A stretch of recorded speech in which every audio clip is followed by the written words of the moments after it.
ভাই আর না ঘোরাঘুরি করে আমরা এই গরুটা লয়ে লই, সুন্দর আছে ভাই। কি ও ব্যাপারী সাপ, গরু কোন জায়গার? কুষ্টিয়ার। বেচবেন কয় টাকা? বেচবো বেচবো হইলো 1,20,000 হইলে বেচবো। যাক, দামাদামি করে লাভ নাই। গরুটা যেহেতু পছন্দ হয়েছে, কুরবানি দিমু, আর কুরবানির গরু দামাদামি করে না।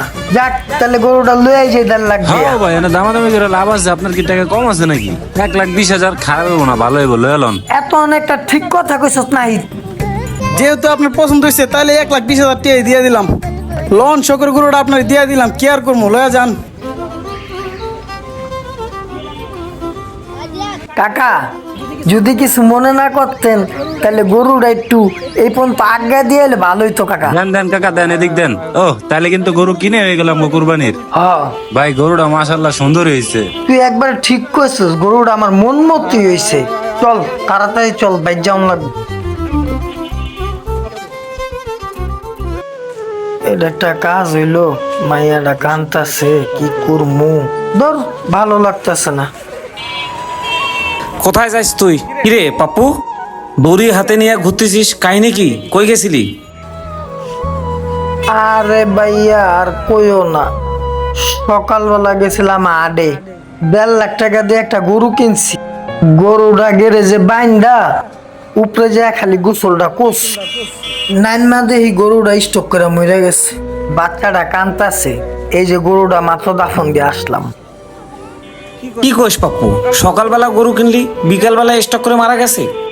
আচ্ছা শোন পাপ্পু, বড় ভাই হিসেবে তোর একটা কথা কই। এই যে তুই সুদে টাকা লাগাস, আবার টাকা ছাড়া মানুষের উপকার পর্যন্ত করিস না। উপরে তো একজন আছে, আল্লাহ কিন্তু ছাড় দেয়, কাউকে ছেড়ে দেয় না। কথাটা খারাপ লাগলো, এটা কিন্তু সত্য ভাই। এই যে তুই কুরবানির জন্য গরু কিনছিস, আমার মনে হয় তোর নিয়ত ঠিক ছিল না, আর টাকাটাও মনে হয় হালাল না।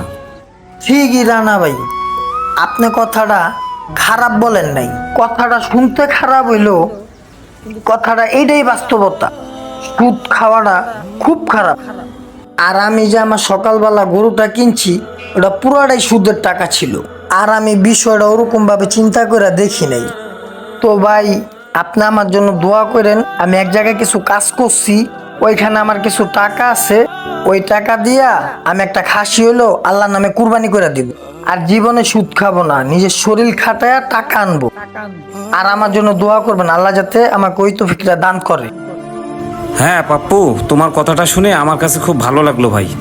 ঠিক আছে, অসৎ পথের লাখ লাখ টাকায় কুরবানি দেওয়ার থেকে সৎ পথের একটা খাসি কুরবানি দেওয়া উত্তম।